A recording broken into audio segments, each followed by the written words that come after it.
तो हेलो दोस्तों, क्यू खेल पर चैनल पर आप लोगों का बहुत बहुत स्वागत है। उम्मीद है कि आप लोग सही होंगे, स्वस्थ होंगे, अपनी तैयारी को अच्छे से कर रहे होंगे। तो जो आज का जो हमारा टॉपिक है वो है वेद। इसमें वेद, वेदांग, उपनिषद और पुराण सभी बताएंगे, लेकिन सिर्फ इस वीडियो में आपको बताऊंगा वेद। दोस्तों वेद से रिलेटेड जितना भी कुछ सारा कुछ है सब भी इसमें मैं बताऊंगा। दोस्तों ऐसे वेद से जो क्वेश्चन है, बहुत सारे क्वेश्चन आते रहते हैं हमारे सभी एग्जाम्स में। दोस्तों वीडियो शुरू करने से पहले आप लोगों को छोटी रिक्वेस्ट है कि आप चैनल को सब्सक्राइब नहीं किए तो चैनल को सब्सक्राइब कर लीजिए और वीडियो को लाइक कीजिए और अपने दोस्तों तक वीडियो को शेयर कीजिए।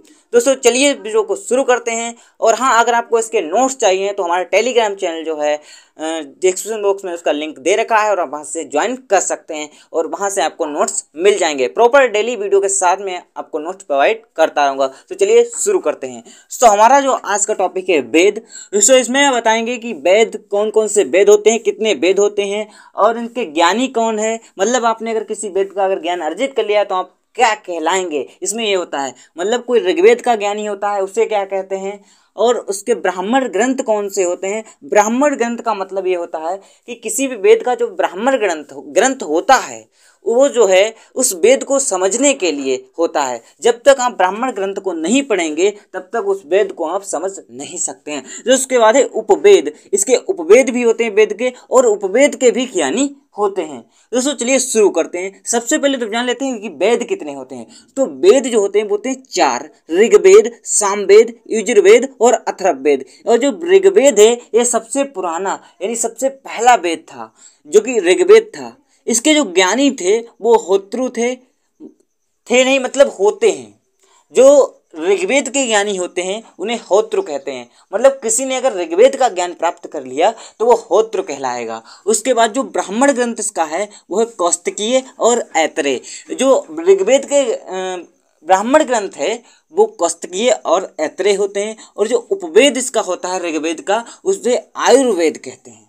यानी जो ऋग्वेद का उपवेद है वो आयुर्वेद है, और जो आयुर्वेद उपवेद है ऋग्वेद का उसके ज्ञानी है प्रजापति। मतलब कि अगर किसी ने आयुर्वेद का ज्ञान प्राप्त कर लिया तो उसे प्रजापति कहते हैं। उसके बाद जो है सामवेद। सामवेद हमारा दूसरा वेद है, उसका ज्ञानी कहलाता है उद्गाता। सामवेद का जो ज्ञानी होता है उसे उद्गाता कहते हैं। और इसके ब्राह्मण ग्रंथ है पंचबीस, और इसका उपवेद है गंधर्व वेद, और इसके उपवेद के ज्ञाता है यानी ज्ञानी कहलाता है नारद। उसके बाद जो यजुर्वेद, यजुर्वेद के जो ज्ञानी कहलाता है वो होता है अधर्यु। यजुर्वेद का ज्ञानी अधर्यु कहलाता है। और इसके ब्राह्मण ग्रंथ हैं तैतरेय और शतपथ। तैतरेय और शतपथ जो है वो यजुर्वेद के जो ब्राह्मण ग्रंथ हैं। उसके बाद जो यजुर्वेद का उपवेद है वो होता है धनुर्वेद, और इसका ज्ञानी कहलाता है विश्वामित्र। उसके बाद जो है अथर्ववेद। अथर्ववेद जो है उसका ज्ञानी कहलाता है ब्रह्मा, और उसके ब्राह्मण ग्रंथ जो है वो है गोपथ। और उपवेद इसका है अथर्ववेद का शिल्पवेद, और उसके शिल्पवेद के जो ज्ञानी हैं वो है विश्वकर्मा। यानी विश्वकर्मा जो है उसका ज्ञानी कहलाता है। जिसको याद कैसे रखेंगे, ऋग्वेद का होत्रु ज्ञानी कहलाएगा, इसके ब्राह्मण जो है कौस्तकीय, ऐतरेय, और उपवेद आयुर्वेद इसके प्रजापति हैं। तो कुछ इस प्रकार से जब हम आगे इसको पढ़ेंगे तो आपको सीधा से समझ में आ जाएगा और ऑटोमेटिक जो है आपको याद होने लग जाएगा। तो चलिए वीडियो को शुरू करते हैं। और हमारा पहला जो है वो है ऋग्वेद। ऋग्वेद का शाब्दिक जो अर्थ होता है, जो सबसे पहले मैं आपको यहाँ पर बता देता हूँ, यहाँ पर नहीं बताया कि वेद का जो शाब्दिक अर्थ होता है वो होता है ज्ञान।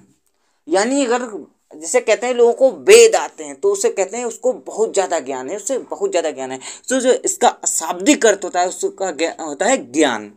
ऋग्वेद जो है इसका शाब्दिक अर्थ है मंत्रों और ऋचाओं का समूह।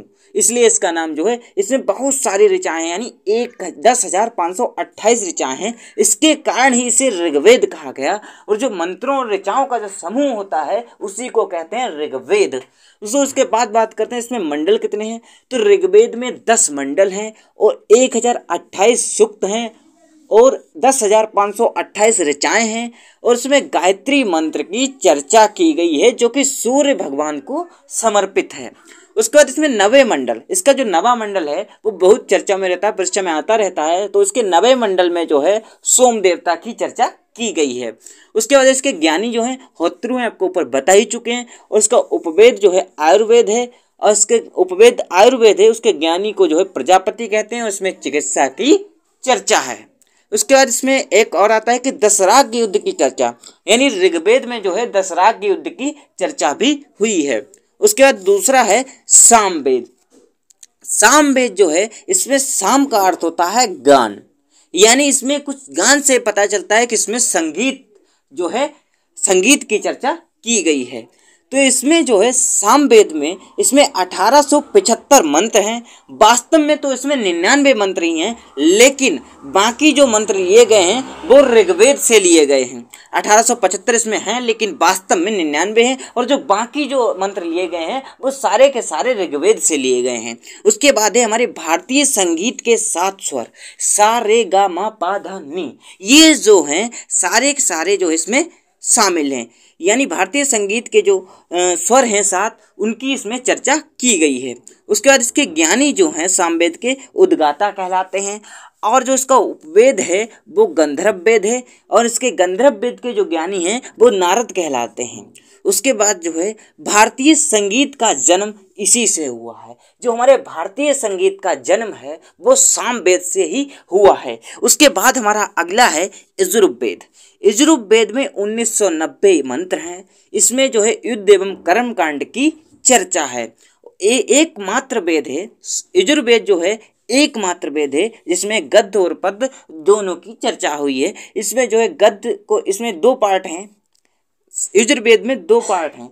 एक पार्ट को कहते हैं कृष्ण यजुर्वेद जो कि गद्य कहलाता है, और एक पार्ट को कहते हैं शुक्ल यजुर्वेद जो कि पद्य कहलाता है।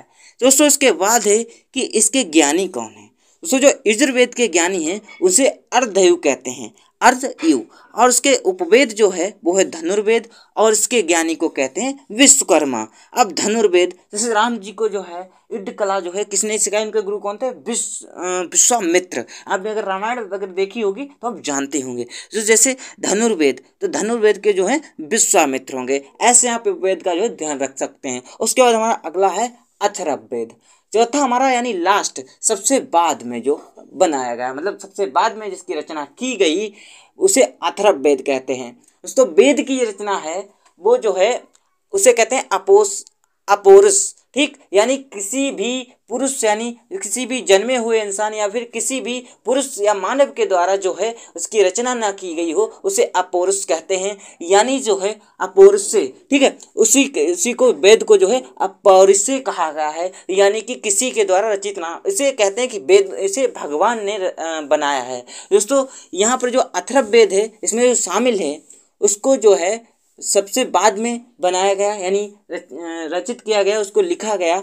इसमें 6000 मंत्र हैं, और इसमें जादू टोना जो है और वशीकरण, रोग निवारक औषधि की चर्चा की गई है। जादू टोना, वशीकरण और रोग निवारक औषधि की चर्चा की गई है अथर्ववेद में।